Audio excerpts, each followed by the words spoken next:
이야기를 좀 나누려고 합니다. 다윗은 참 여러 가지로 매력이 있는 사람 같아요. 참 그 악기도 잘 다루고 또 시도 잘 쓰고 노래도 잘 부르고 또 양도 치고 그러면서 그런 걸만 보면 사람 참 섬세하고 아주 유약할 것 같은데 또 아주 불의 앞에서는 아주 담대하게 용기를 내서 맞서는 그런 참 다양한 매력을 가진 매력 덩어리의 남자였던 것 같습니다. 아마 요즘 이런 남자가 있으면 많은 여인들이 반했을 것 같아요. 야, 저분 저렇게 노래도 잘 부르고 악기도 잘 들고 또 사나이답게 멋진 용감성도 참 그럴 것 같아요. 근데 이 다윗은 그런 여러 가지 매력이 있지만 한마디로 저는 다윗은 참 사람이 성실하고 충성된 사람이다. 다윗은 그의 삶의 현실이 어떤 현실에 놓이든지 그걸 요령 피거나 어떤 재주를 피워서 어떻게 해보려고 하지 않고 아주 충성되고 성실하게 살았던 사람 같아요. 그는 물론 하나님 앞에도 참 충성된 사람이었지만 위에 있는 사람에게도 참 충성하고 헌신한 사람이었어요. 다윗이 이제 사울 왕을 만나게 됩니다. 우리가 잘 아는 것처럼 블레셋의 그 골리앗을 물러치는 그 일이 계기가 돼서 사울 왕과 만남을 갖게 되었고, 이 만남이 계기가 돼서 다윗은 목동에 힘을 해서 이제 군대의 어떤 장관이 되게 됩니다. 비록 어린 나이였지만 사울 왕은 그 다윗의 충성심, 다윗의 용맹성 이런 것을 보고 그를 오늘날로 특철해가지고 여러 전쟁터에 보냈어요.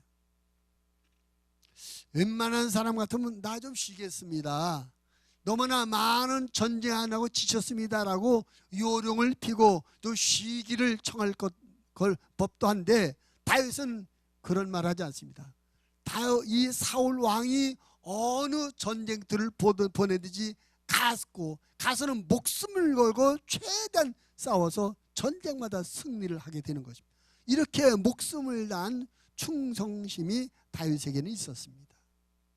그 충성된 마음으로 자기에게 주어진 임무를 감당한 결과 그 전쟁에 많은 승리를 얻게 되었고, 그 전쟁의 승리로 말미암아 사울 왕이 다스리는 이스라엘은 점점 영토가 넓어지게 되었고 경제적으로도 많은 부흥을 하게 됩니다. 그 당시 전쟁에서 이기면 적군을 끌어다가 노예로 삼고 그들이 가진 모든 물자를 다 가져다가 우리 것으로 삼는, 그러니까 노예도 일꾼도 많이 늘어나고 물자가 늘어나니까 전쟁이 이기면 영토만 넓어지는 것이 아니라 경제적으로 엄청난 부흥을 가져오는 것입니다.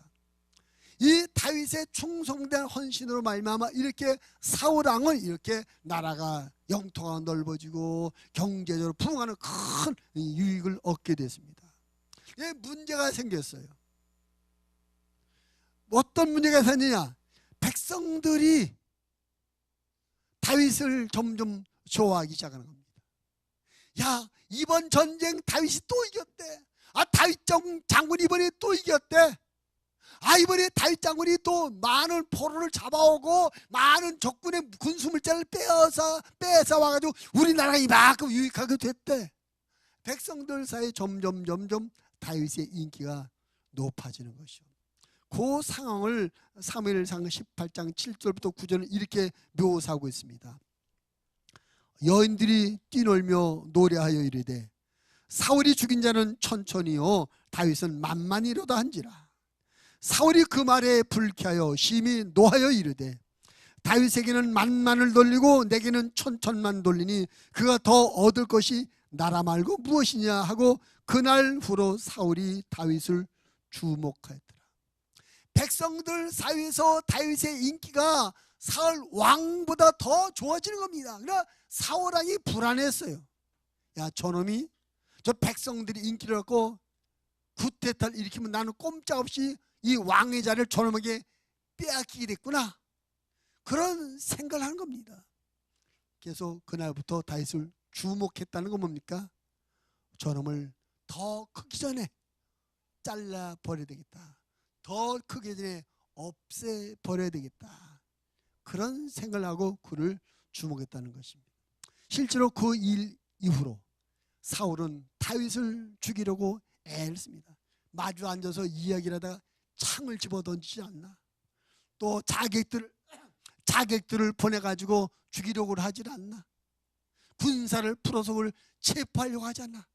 이 사울 왕은 이 다윗을 충성된 자기 신하인데 백성들의 인기가 높아지는 것 때문에 불안한 마음을 갖고 다윗을 죽이려고 합니다. 그러나 그때마다 사울이 다윗을 죽이려고 할 때마다 사울의 딸 미갈과 사울의 아들 요나단이 오히려 다윗을 도와서 다윗을 피신시켜 주는 것입니다. 오늘 본문 말씀은 이런 일련의 일 과정 끝내 이력을 지나서 사울왕이 또 다윗을 죽이려고 할 때 사울의 아들 요나단이 다윗을 야, 안 되겠다. 아버지가 너를 죽이려고 하니까 다른 데로 또 도망가고 피신되라. 피신시켜줍니다. 그래서 요나단의 도움을 받아서 이 다윗이 노비라는 곳으로 피했는데 이 노비라는 지역에 갔을 때 그곳에서 만나선 안 될 사람을 만나요. 도액이라는 사람을 만납니다. 근데 그 도액은 누구냐? 사울의 목자, 사울 밑에서 월급 받고 있는 일꾼이에요. 목자, 그 양 책임지는 사람이었어요. 사울에게 월급 받고 있는 사울의 신하를 만났으니 사울왕이 그 도액이 사울왕에게 다윗이 이리로 도망갔습니다 고발하지 않겠어요. 그래서 노베도 잊지 못하고 아무리 생각해봐도 더 이상 유대 나라 안에서는 있을 데가 없어요. 그래가지고 그가 블레셋 지역 가드라는 곳으로 도망을 하게 됩니다. 남의 나라로, 요즘으로 말하면 남의 나라로 망명을 가는 거. 망명도 아니고 그냥 도망하는 도망. 은밀히 피신하는 겁니다. 근데 오늘 이 말씀을 쭉 보면 이 다윗의 피신 사건을 통해서 우리가 배워야 될 영적 교훈이 많이 있습니다. 오늘 말씀의 제목을 다윗의 피신과 하나님의 계획이라는 제목으로 함께 은혜를 나누려고 하는 것입니다. 따라 합시다. 다윗의 피신과 하나님의 계획. 네. 자, 이 다윗이 사울왕이 자기를 집요하게 죽이려고 쫓아다니는데 이리로 도망가고 저리로 피신해 보이지만 여기저기에 사울왕의 측근들, 사울왕의 신복들, 사울왕의 끈앞들이 있기 때문에 계속 고발당하는 겁니다. 다윗이 여기 있다, 다윗이 저기로 숨었다. 더 이상 유대 쪽에선 숨을 데가 없어서 블레셋으로 피신해서 도망가게 되는 것입니다. 오늘 10절 보면 그렇게 됐잖아요. 그날에 다윗이 사울을 두려워 일어나 도망하여 가드왕 아기스로 갔다. 이 가드는 블레셋의 5대 성읍 중에 한 성읍이에요. 블레셋의 큰 도시입니다. 블레셋으로 돌아갔어요. 뿐만 아니라 이 다윗이 숨어 피신한 이 가드는 어디냐? 다윗을 역사의 전면에 등장시키는데 결정적 역할을 했던 골리앗의 고향이 가드예요. 골리앗의 고향. 또 다윗이 옛날에 블레셋과 전쟁할 때 이 가드를 직접 공격을 했던, 전쟁을 직접 했던 그런 과거 경험도 있습니다. 다시 말하면 이 가드는 다윗과의 관계에서 아주 좋지 못한 과거의 관계가 있는 그런 곳이에요. 근데 다윗이 그로 피신했어요. 왜 이리로 피신했을까? 아마 이 시간적으로 블레셋과 전쟁한 뒤 약 4년이 지났으니까 4년 전에 내가 여기 왔었으니까 아마 이 사람들이 나를 몰라가 볼 거다. 지금이야 뭐 당장 누가 무슨 특별한 일을 벌이면 사진이 딱 찍혀가지고 인터넷으로 시간적으로 그 시간에 전 세계 다 알려지면 그때 뭐 사진기가 있겠어요? 무슨 텔레비전이 있겠어요? 다윗의 얼굴 아는 사람이 얼마나 되겠습니까? 또 그 당시 전쟁은 때를 써 몇백 명 몇천 명 칼 들고 싸운 때라 누가 누구 얼굴 제대로 알아볼 수 있겠어? 못 알아보는 거죠. 그래서 또 시간도 4년 지났으니까 내가 블레셋으로 숨어도 저 사람이 내가 못 알아볼 거다. 내가 이 사울왕이 지긋지긋하게 도망다니지 말고 저 블레셋으로 피신해서 편안하게 여생을 좀 보내야 되겠다 하고 블레셋으로 피신을 한 것입니다. 근데 다윗이 뜻대로 되질 않았어요. 다윗의 생각대로 되지 않았습니다. 그 뒤에 보니까 이렇게 말씀이 있어요. 11절 보니까 아기스의 신하들이 아기스에게 말하되 이는 그 땅의 왕 다윗이 아니니까 무리가 춤추며 이 사람이 이를 노래하여 이르되 사울이 죽인 자는 천천히요 다윗은 만만이로다 하지 아니하였느니까. 이 블레셋 사람들이 다윗을 알아봤어요. 모를 줄 알았는데, 자기 못 알아볼 줄 알았는데 수백 명 수천 명 어울려 싸웠고 뭐 얼굴을 알아봐야 뭐 직접 봤던 사람하면 다윗을 직접 만났던 사람하면 다윗의 칼에 죽었을 거예요. 적군들은. 그래서 자기를 알아보는 사람이 없을 줄 아는데 웬걸 알아보더라 이것입니다. 다시 말하면 다윗이 안전하게 숨을 곳이 없었다는 거죠. 사울 왕이 다스리는 사울의 통치만 벗어나면 남의 나라로 가면 안전할 줄 알았는데 안전하지 못하더라는 것입니다. 오늘 다윗이 만난 이 상황이 우리에게 주는 교훈이 뭡니까? 우리가 이 세상에서 안전하게 피할 곳은 아무데도 없다는 것입니다. 내 생각에는 저기로 가면 안전하겠다. 이것을 가지면 안전하겠다. 내가 이러한 위치에 올라가면 안전하겠다. 내가 이 일만 성공하면 안심하겠다. 여러 가지로 다양한 생각을 품을 수가 있어요. 그런데 막상 내가 계획했던 것을 이루고 내가 생각했던 대로 해봤지만 참된 평안과 안심을 주는 것은 이 세상 그 어디에도 없다라고 하는 것을 우리가 배워야 되는 것입니다. 혹시 여러분의 마음을 돈에게로 피하려고 하시진 않습니까? 돈 가지면 안전하겠지. 아니면 여러분의 마음을 사람을 많이 알아두면 그 사람들로 말미암아 괜찮겠지. 여러분의 안정된 마음의 안정을 사람을 혹시 의지하고 있지는 않습니까? 다윗의 이런 이야기를 보면서 우리는 분명히 스스로 인정하고 고백해야 됩니다. 이 세상 어디도 참된 평안과 안식을 주는 데는 없다라고 하는 것이. 하나님만 우리의 참된 안식처가 되고 하나님만 참된 우리의 피난처가 되심을 믿고 고백하시길 바랍니다. 이런 일을 경험한 다윗이 하는 고백을 한번 들어보세요. 시편 118편 8절과 9절에서 다윗이 이렇게 고백해요. 여호와께 피하는 것이 사람을 신뢰하는 것보다 나으며 여호와께 피하는 것이 고관들을 신뢰하는 것보다 낫도다. 근데 많은 성경학자들 이 시편 118편을 고백할 때 다윗이 이 블레셋 가드쪽으로 피했을 때 그때 경험을 떠올리며 이 시편 118편을 고백을 했다라고 해석을 하고 있습니다. 하나님은 다윗의 도피 계획을 실패하게 하심으로 다윗을 하여금 사람이 아닌 하나님께 의지하는 믿음을 배우도록 하셨다는 것입니다.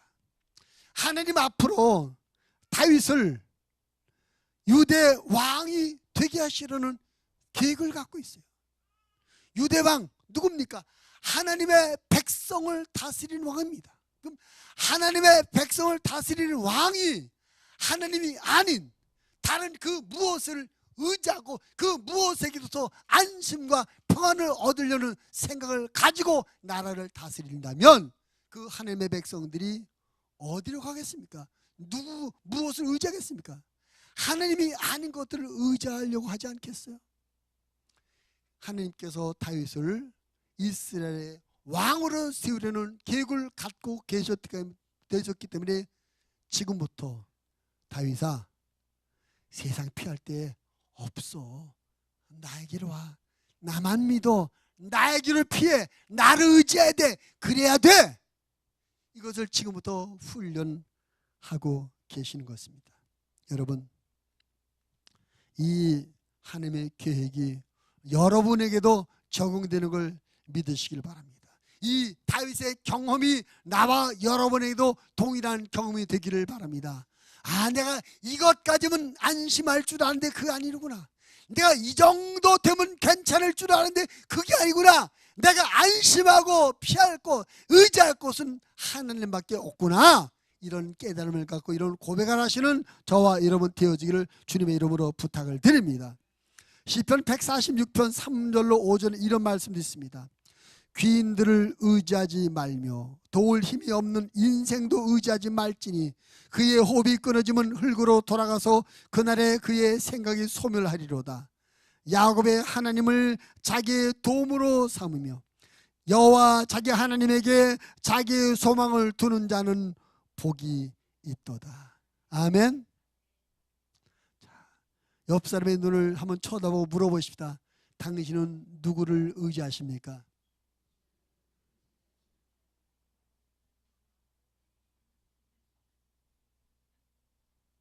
한 번 더. 당신은 무엇에게서 평안을 얻으려고 하십니까?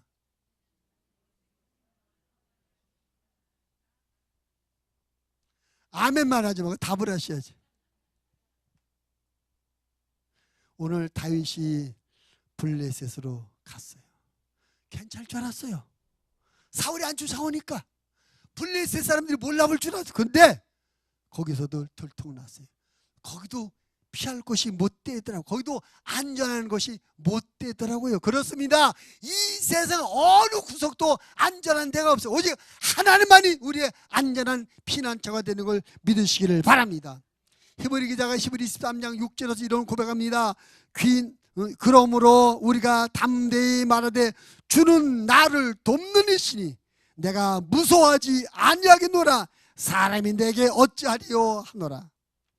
하나님만이 우리의 참 도움이시며 하나님만이 참 우리의 피난처시며 하나님만 참 우리에게 참 평안을 주시는 분이신 걸 믿으시고 지금부터 천문을 통과할 때까지 하나님 안에 관한 하나님을 떠나지 말고 믿음을 떠나지 말고 말씀을 떠나지 말고 하나님 안에 계속 거하시는 계속 하나님 주시는 평안과 안식을 누리시는 하나님의 사람들이 다 되시기를 주님의 이름으로 부탁을 드립니다. 아멘.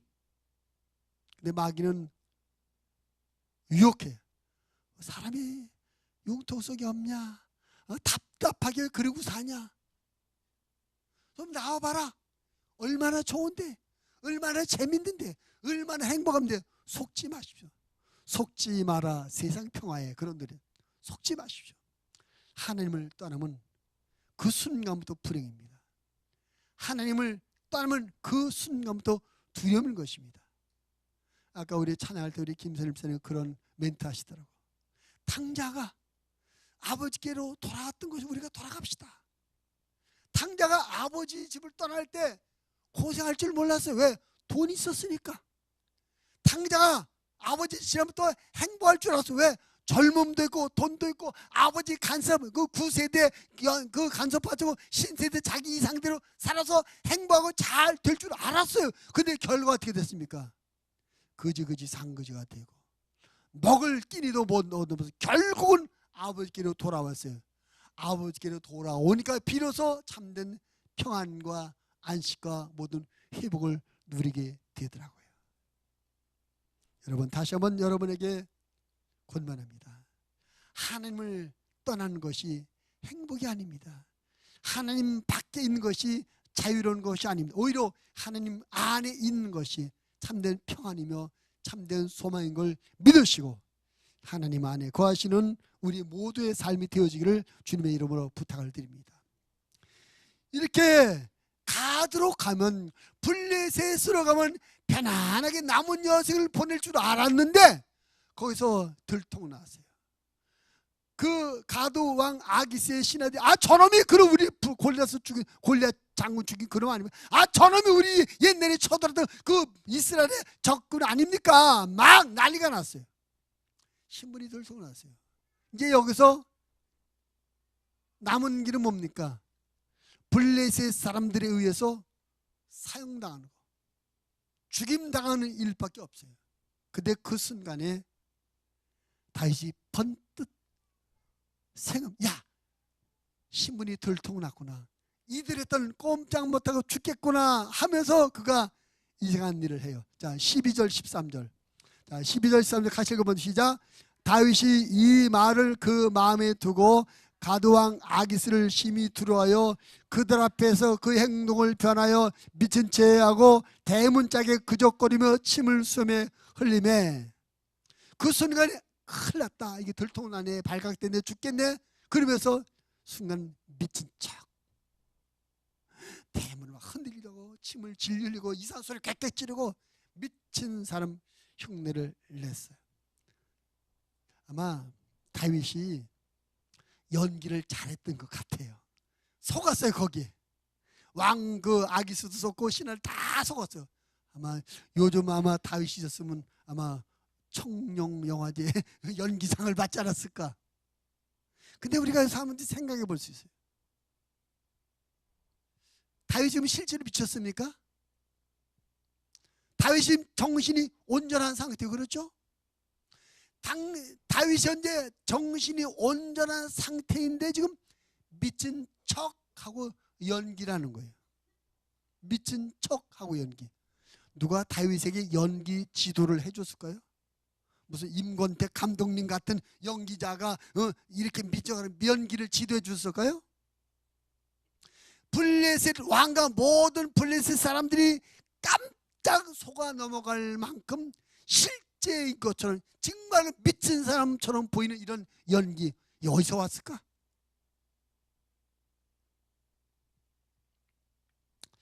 우리가 성경을 보면은 힌트를 얻을 수 있어요. 사무엘상 18장 10절에 보면 그 앞에 가면 같이 읽어볼까요? 사무엘상 18장 10절 읽겠습니다. 시작. 그 이튿날 하나님께서 부리시는 악령이 사울에게 힘있게 내리매 그가 집안에서 정신없이 떠들어대므로 다윗이 평일과 같이 손으로 수금을 타는데 그때 사울의 손에 창이 있던지라. 이게 뭡니까? 전에 다윗이 사울에게 쫓겨가지 않을 때 다윗이 사울을 모시고 살았어요. 한 집에 살았어요. 근데 그때 이 사울왕이 악령이 들렸어. 정신이 돌았어요. 미쳤어요. 그래서 우리가 뭐 떠들어댔다. 다윗이 전에 사울이 악령들하고 좀 미쳐서 하는 미친 행동을 봤어요. 그때 다윗이 어떻게 했죠? 수금을 타서 그 악령을 쫓아주고 사울을 도와주었었어요. 과거에 미쳐서 돌아가는 사울을 도와줬던 그 경험이 생각하면서 사울왕인데 미쳐 이렇게 했지, 그때를 떠올리면서 블레셋에서 자기 신분이 들통나니까 사울이 했던 그대로 자기가 미친 척 머리도 주워받고 대문 흔들고 침 질질고 헛소리하고 직적거리고 그랬더니 블레셋 사람이 다 속았어요. 오늘 우리가 여기서 배우는 교훈이 또 있습니다. 오늘의 경험을 소중히 여기라는 것입니다. 오늘의 경험을 소중히 여기라는 거예요. 다윗이 만약에 과거에 미쳐 돌아가던 사울을 도와줬던 그런 경험이 없었더라면 어떻게 이렇게 리얼하게 미친 사람 흉내낼 수 있겠어요?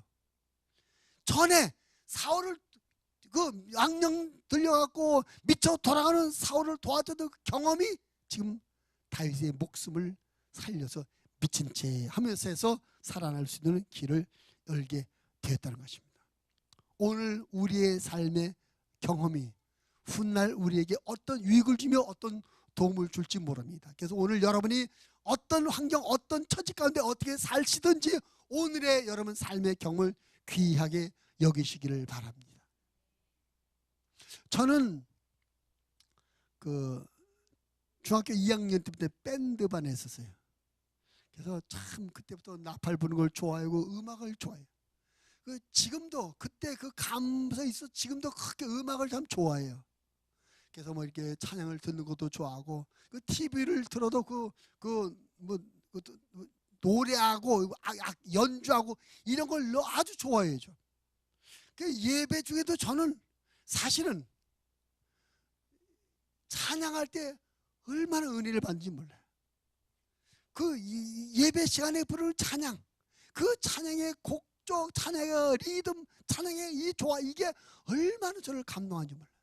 사실 여러분, 그날 설교의 승패, 오늘 설교를 제대로 하느냐 잘못하느냐는 찬양의 결과, 찬양이 내게 은혜를 받으면, 찬양 은혜를 받으면 설교를 막 내가 준비한 대로 다 나가. 여러분 지금들 오늘 제가 설교하는 것 보니까 찬양 은혜를 받은 것 같아요? 못 받은 것 같아요? 어릴 때 했던 음악의 경험이 지금 제 영혼을 살리면 예배를 덮고 있어요. 저는 어느 예배를 가든 찬양의 예배, 찬양 은혜가 있는 그 예배를 버려버려야죠. 찬양 은혜 받으면 예배를 성공하거든요. 여러분, 그럼 저만 그렇겠습니까? 여러분의 과거의 삶은 어땠습니까? 여러분께서 예수를 믿기 이전에도 이미 하나님은 여러분의 삶을 보고 계십니다. 여러분이 예수님 앞에 나오기 이전부터 하나님은 여러분에 대한 계획을 갖고 계셨습니다. 그래서 지금까지 살면서 여러분이 경험한 다양한 경험들, 어쩌다 보니까 그런 경험을 한 것이 아니라 하나님께서 오늘 예수를 믿은 이후에 우리에게 뭔가 맡기실 일, 하나님께서 오늘 예수를 믿은 이후에 우리를 통해서 뭔가 하실 일이 있으셔서 이 하실 일에 도움이 되게 하시려고 과거 여러분 경험을 갖게 하셨다는 거예요. 크게 아멘 합시다. 그러니까 여러분, 하나님께서는 여러분의 과거에 지나온 여러분의 과거에 하루하루 귀하게 여시고 계획하셔서 그 일을 걸어오게 하신 걸 믿으시길 바랍니다. 지금도 보면 참 우리가 계속 참 귀하다. 과거 우리 삶의 경험들이 하나님 앞에 아름답게 얼마나 아름답게 쓰여져요. 가르치는 분들도 있고 봉사하는 분들도 있고 뭐 총사하는 분들도 있고 음식을 만드시는 분들도 있고 접대하는 분들도 있고 다 우리가 과거에 살면서 경험했던 경험들을 살려서 지금 주님의 영광에서 아름답게 좀 쓰여지고 있는 것 아니겠습니까? 그럼 과거의 경험뿐만 지금 오늘이란 삶 현실에서 여러분이 오늘을 사시면서 경험하는 것들도 훗날 분명히 하나님의 거룩한 일에 쓰임받게 될 걸 믿으시기를 바랍니다.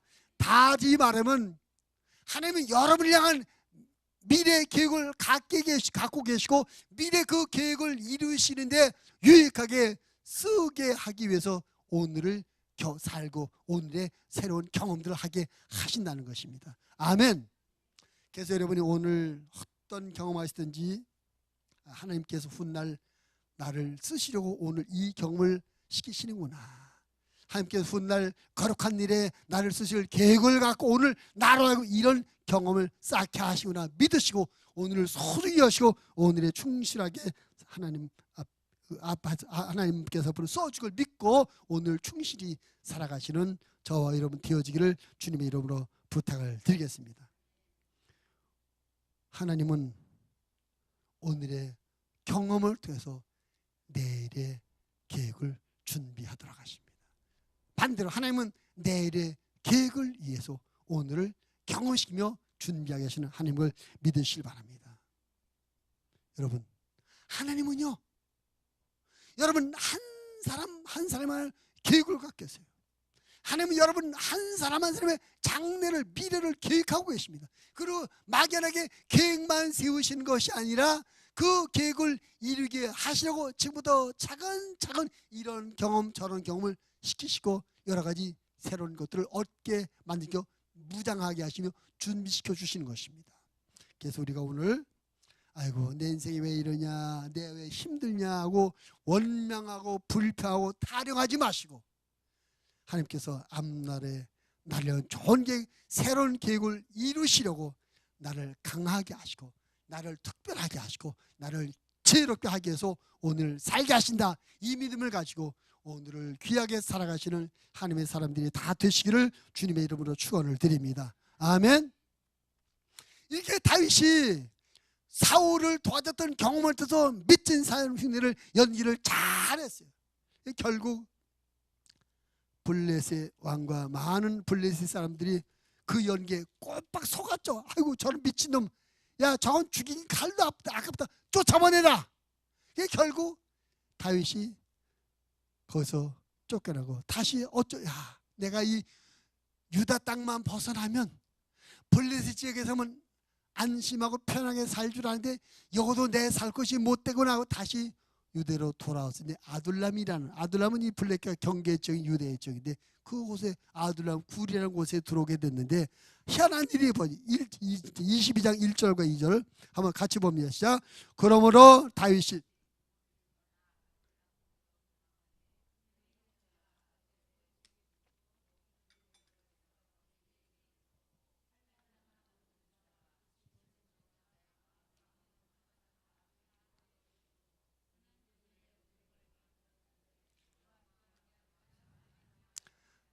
아멘. 블레셋 사람들이 저는 미친놈 쫓아내. 그게 쫓겨났지만은 더 이상 다윗이 블레셋에 살 수 없어 유다 지역으로 돌아왔어요. 근데 문제는 유다 지역 아둘람이라는 곳에 살았는데 어떻게 알았는지 다윗의 형제들 가족들 찾아왔어요. 뿐만 아니라 고난을 당한 사람들, 경제적으로 어려운 사람들, 마음에 원통한 힘이 있는 사람들 다 몰려왔는데 보니까 400명가량이 다윗에게로 몰려왔어요. 블레셋에 있을 때는 혼자였습니다. 유다로 돌아왔더니 400명의 사람들이 모여들어요. 근데 문제는 이 400명의 사람들이 전부 다 문제가 있는 사람이죠. 상처가 있는 사람, 마음에 응어리가 진 사람, 경제적으로 가난한 빚쟁이. 보기에 따라서 지금 다윗은 도망자 신세 아닙니까? 자기 홀몸 거느리기도 버거운 그런 상황이에요. 근데 이렇게 이 사람들 몰려오는 것은 그만큼 다윗의 부담감이 더 커지는 상황이 아니겠어요? 근데 성경 보면 다윗이 전혀 그들을 부담스럽게 생각하거나 그들을 가라, 나는 나 혼자 살기도 바쁘다, 나는 너희들을 챙길 수 없어, 떠나라 하지 않습니다. 다 데리고 같이 살았어요.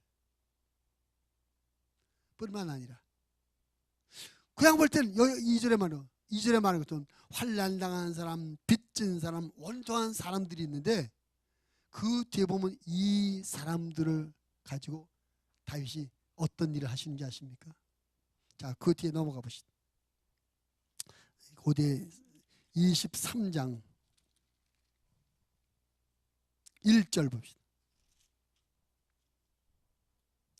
자, 23장 1절 시작. 사람들이 다윗에게 전하여 이르되 보소서 블레셋 사람이 그일라를 쳐서 그 타작마를 탈취하다이다. 블레셋 사람들이 유대 지역으로 넘어와서 쳐들어서 그일라 지역을 점령하고 막 사람들 탈취하고 있어요. 그 이 얘기를 다윗이 들었습니다. 5절 말씀, 5절 시작. 다윗과 그의 사람들이 그일라로 가서 블레셋 사람들과 싸워서 그들을 크게 쳐서 죽이고 그들의 가축을 끌어오니라. 다윗이 이와 같이 그일라 주민을 구원하니라. 지금 아둘람 굴로 모이던 사람들이 환난을 당한 자요, 빚을 진 자요, 마음에 원통함이 있는 그런 사람들, 하나의 어떤 문제 있는 사람들처럼 보이는데 다윗은 그들과 함께 생활하면서 그들을 다윗의 용사들로 만들어요. 그리고 지금 사울 왕이 왕임에도 불구하고 나라를 제대로 다스리지 못함으로 말미암아 주변 다른 나라에 쳐들어와요. 그일라 들어왔는데 쳐들어와서도 왕이 가서 자기 백성 후원을 생각도 안 해요. 근데 다윗이 자기와 함께 이 사람들을 데리고 와서 블레셋 쫓아내고 구원해 줍니다. 여기저기 그런 일은 그러면 앞으로 어떻게 되는 겁니까? 백성들에서 야, 지금 명색은 사울이 왕이지만 실제로 왕처럼 우리를 구원해주며 우리를 보여주는 사람 누구다? 다윗이다. 여러분, 다윗을 향한 하나님의 계획이 뭐였어요? 이스라엘의 왕이 되는 것입니다. 그 다윗이 그냥 블레셋에 묻혀서 그냥 혼자 살았다면 하나님의 계획에 이룰 수 없죠. 만약에 다윗이 블레셋에 갔는데 신분이 들통나지 않았다면 다윗이 유대로 돌아올 이유가 없어요. 만약에 나중에 사울 왕이 죽은 다음에 돌아와봤자 왕이 될 수 없어요. 그 사이에 다른 뭔가 국가에 영향력을 미친 사람이 왕이 되겠죠. 근데 다윗이 블레셋에서 신분이 들통나고 살 수 없고 돌아오게 되었고, 비록 소수 약한 무리들이었지만 그들과 함께 자기 백성을 구원하고 자기 나라를 지킨 이름으로 말미암아 훗날 왕으로 삼으시는 하나님의 계획을 이루는데 한 발 한 발 다가가게 되는 것입니다. 여기서 우리는 한마디 이거 생각해야 돼요. 하나님께서 그 400명을 다윗에게 보내주셨다. 왜? 앞으로 그 사람들과 함께 다윗의 왕국을 건설하게 하려고. 실제적으로 저 뒤에 좀부터 우리 아까 사무엘 하를 한번 봅시다. 사무엘 하. 사무엘 하 23장. 이제 사무엘 하 23장은 다윗의 말년의 얘기. 다윗의 말년. 그러니까 다윗이 이제 사울이 죽은 다음에 다윗이 왕이 돼서 나라를 다 안정되고 평안케 하고 말년 노년기의 이 이야기인데, 사무엘 하 23장 8절 말, 원래 8절부터 39절까지요. 근데 8절 보면은 다윗의 용사들의 이름은 이러하니라. 다그몬 사람 요셉 바세벨이라고도 하고 에센 사람 아돈이라고도 하는 자는 군지관의 두목이라. 그가 단번에 800명을 쳐주다 하면서 쭉 39절까지 다윗의 용사들을 소개하는데, 이 여기 소개된 사람들의 대부분이 아둘람 굴 출신 사람들, 즉 다윗이 블레셋에서 아둘람으로 돌아왔을 때 하나님께서 보내주던 그 사람들이 다윗의 훗날 다윗의 왕국 건설의 용사 지휘관으로 다 혁혁한 공을 세운 사람들이라는 것입니다. 하나님께서 다윗을 통해서 이스라엘의 두 번째 왕을 세우려는 왕으로 세우려는 하나님의 계획을 이루게 하시려고 지금 이 사람들을 보내주신 거예요. 근데 하나님이 보내서 지금 당장 눈에는 참 억울함을 당한 사람이고 원통함이 마음에 한인 사람이고 경제로 가난 아주 보잘것없는 사람들처럼 보였는데 결과적으로 하나님께서 그들도 큰 일을 이루시더라고요. 그렇습니다, 여러분. 우리가 하나님께로 돌아오면 하나님은 우리를 위해 세우시는 계획을 이루기 위해서 새로운 만남, 새로운 환경을 만들어 주신 걸 믿으시길 바랍니다. 다윗이 여러분 나왔습니다, 오세요 라고 다윗이 불러 모신 것이 아니에요. 하나님께서 그들을 보내주셨어요. 다윗이 블레셋으로 갔다가 다시 돌아왔어요. 돌아올 때 그 마음이 어땠을까요? 아이고, 블레셋에서 내가 평안히 못 살구나. 이제는 살든지 죽든지 하나님 손에 맡기자. 내 나라로 돌아가자. 그래서 돌아온 줄을 믿습니다. 하나님께로 피했더니 하나님께로 돌아왔더니 하나님께서 그를 통해서 일을 이루기 위해서 사람을 보내주셨고 새로운 환경과 조건을 만들어 주셨던 것입니다. 여러분, 이 일이 다윗에게만 일어나겠습니까? 이 일이 다윗에게만 해당되는 일이겠습니까? 다윗이 믿었던 그 하나님을 믿는 오늘 여기 있는 여러분에게도 동일하게 해당되는 말씀인 걸 믿으시기 바랍니다. 여기 있는 여러분에게도 동일하게 해당되는 사건인 걸 믿으시길 바랍니다. 나와 여러분이 하나님 앞에 돌아서 진심으로 하나님밖에 없습니다. 죽든지 살든지 하나님 안에 있겠습니다. 하나님 나를 받으세요, 하나님 뜻대로 하세요라고 나를 맡기면 하나님께서 나를 통해서 이를 계획을 위해서 새로운 사람을 만나게 하시며 새로운 환경과 조건을 만들어 주시는 걸 믿으시기 바랍니다. 그리고 하나님은 사람을 보내시기도 하고 흩어지기도 합니다. 하나님은 환경을 있기도 하고 없기도 하시는 하나님이십니다. 우리가 다윗 같은 마음으로 하나님을 바라고 하나님 앞에 돌아와서 하나님이 기뻐하시는 일에 아름다고 복되게 쓰임받는 하나님의 사람들이 되시기를 바랍니다. 하나님께서 기뻐하시고 하나님께서 계획하신 일을 이루게 하기 위해서 하나님은 새로운 만남을 주시고 새로운 환경과 조건을 만들어 주시는 하나님이십니다. 그러므로 지금 내 눈에 보이는 것이 없고 지금 당장 내 손에 잡히는 것이 없다고 할지라도 낙심하거나 포기하지 마시고 나는 하나님 안에 있다. 내 삶을 하나님 앞에 맡기다 이 믿음으로 나오셔서 하나님께서 새롭게 만들어질 환경과 조건과 만남을 가지시고 그 일을 통해서 여러분의 믿음의 고백대로 하나님을 멋지게 섬겨드리고 하나님의 일을 멋지게 감당하시는 그런 하나님의 사람으로 삶을 살아가게 되기를 주님의 이름으로 부탁을 드립니다. 우리가 하나님 앞에 믿음만 갖고 뜻만 정하면 나머지는 하나님이 다 해주시는 것입니다. 사도 바울도 어땠습니까? 그가 다메섹 도성에서 예수님을 만난 다음에 다 포기했어요. 자기 계획을 다 포기했습니다. 그가 가졌던 계획이 뭡니까? 위대한 종교 지도자가 되는 것입니다. 학벌도 좋았고 문벌도 좋았지 종교적 배경도 좋았고 바리새파였고 다소 사람이었고 가말리엘 문화생이었고 근데 그거 다 포기했어요.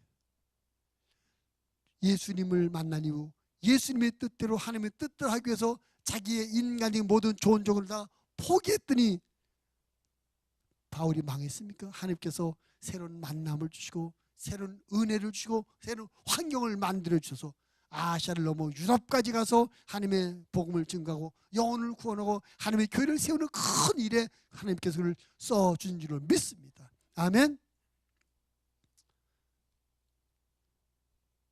아둘람으로 돌아온 다윗에게 사람들을 보내셔서 민족을 구원하고 훗날 다윗을 왕으로 세우신 하나님, 오늘 우리가 하나님 앞에 돌아왔을 때 동일하게 우리에게 은혜를 주실 줄을 믿습니다. 우리가 그러므로 가장 중요한 것, 우리가 온전한 마음으로 진실된 마음으로 하나님 앞에 돌아와 있나, 하나님을 고백하고 하나님을 시인하고 하나님 안에 살고 있나, 우리가 중요하다. 우리가 중요하다. 내가 하나님 앞에 올바로 서 있기만 하면, 하나님 앞에 언제 하나님 안에 있기만 하면 하나님께서 우리를 써주신다. 이 믿음을 가지시고 여러분을 향한 하나님의 계획이 있음을 믿고 하나님 안에 돌아와서 하나님 안에 거하셔서 하나님의 거룩한 일에 쓰임받는 축복된 하나님의 사람들이 다 되시기를 주님의 이름으로 축원을 드립니다. 하나님 아버지,